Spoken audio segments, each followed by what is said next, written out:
In any case, I'd like to go to another topic, and this is finally the private jet. The U.S. government will obviously have the last say on its executive order, although Section 1 is clear that properties of those who aided, sponsored, investigated, or provided material support to the ICC shall have their assets frozen.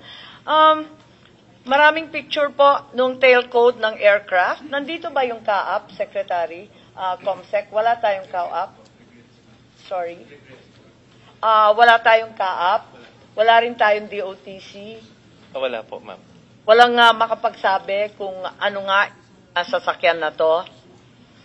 Yung tailcode C5219, is anyone aware of what company it's registered under? Kasi nung nakaraan, nandito yung SEC. Nandito po ba yung SEC? Ayan, Attorney Bernal. Yes, dati sinabi yes, ninyo na, ano yun, alin na, sino nga ba yung may-ari nito? Yung kumpanya, yung Pearl, Aero Pearl, nakalimutan ko na. You just requested the company documents, ma'am. And we have the... Yung Aero Pearl. Challenger Aero... Yung Challenger Aero, ang sabi na nabago kasi yung website ng Challenger Aero, kaya nalilito kami. Biglang nabago pagkatapos ng hearing. Hinahanap ko wala na doon. Sabi, the company arranged for the flight. We were able to get a screenshot of the article. So, palabas lang yung screenshot ng Challenger. Ayun Ayan, Challenger Aero Air. Inimbitahan rin namin ang piloto. Wala naman po rito.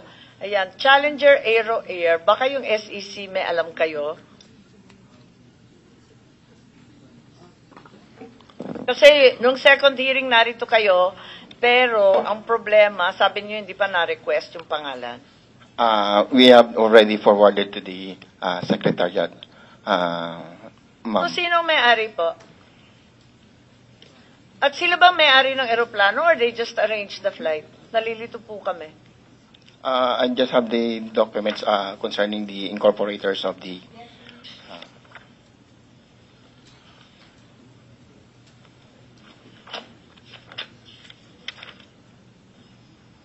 Per articles of incorporation, ma'am, the... Siya ba may-ari? We don't have the facts about the airplane or the assets of the corporation. Ano yung Asian Pearl Aero? Yung unang hiningi. Yun daw yung registered owner?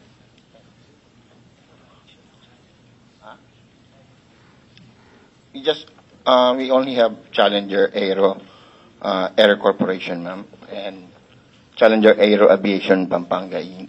We will verify with our if. Yes, I think the first set, the Asian Pearl, was the first company that we asked you to check. Nauna pa yun I will verify with my staff, Your Honor. Okay, kasi ang mahirap dito, wala yung CAAP, wala yung DOTC.